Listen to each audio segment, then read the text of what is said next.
Hello বন্ধুরা, আজ রান্নার রেসিপি নিয়ে চলে এলাম। আজ আমি ডিম দিয়ে কাঁঠাল বানাবো, এঁচোড় বানাবো। তাই এখন ডিমটা ভেজে নিচ্ছি।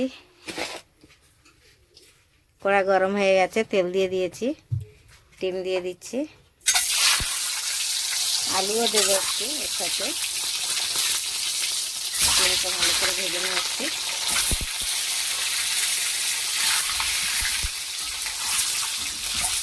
ডিমটা ভাজা হয়ে গেছে ভালো করে, এবার তুলে নিচ্ছি। এবার এঁচোড়টাকে ভেজে নেব। ডিমটা তুলে নিই, এঁচোড়টাকে ভেজে নেব একটু।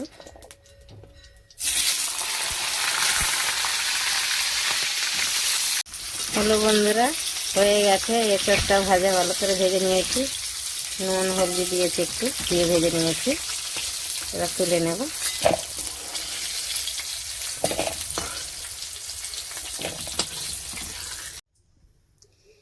এবার পেঁয়াজটা কুচিয়ে রেখেছি, পেঁয়াজ দিয়ে দেবো একটু।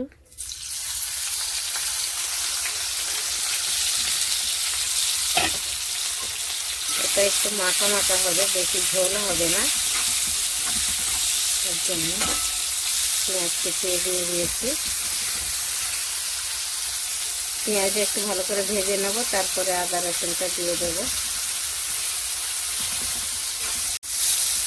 পেঁয়াজটাও একটু ভালো ভাজা হয়েছে, একটু হবে, কিন্তু আদা রসুনটা একটু দিয়ে দিচ্ছি।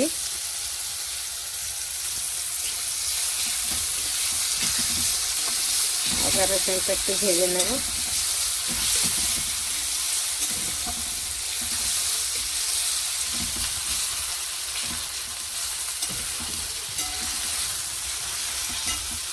ভালো করে ভাজা হয়ে গেছে, এবার একটু টমেটো দিয়ে দিচ্ছি।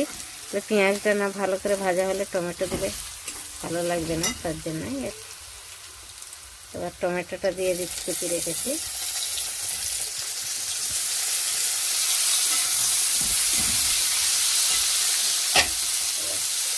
পরিমাণ মতো নুন দিয়ে দেবো, নুন দিয়ে দিচ্ছি।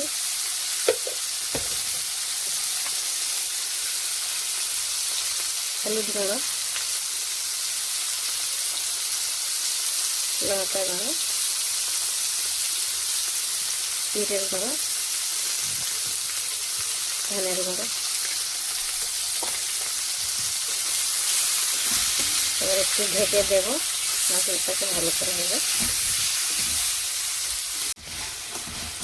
বন্ধুরা, ভালো করে মশলাটা ভাজা হয়ে গেছে, তেল ছেড়ে দিয়েছে। এবার দিয়ে দেব কাঁঠাল, এঁচোড়টা দিয়ে দেব।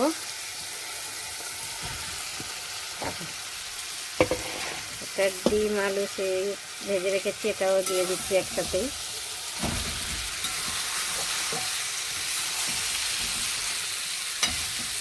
আপনারা চাইলে গরম মশলাও খেতে পারেন, কিন্তু আমরা গরম মশলা ডিমেতে দিই না, খালি একটু মাংসতে চিকেন হলে দিই, তাতে আপনাদের ভালো লাগলে দিয়ে দেবেন।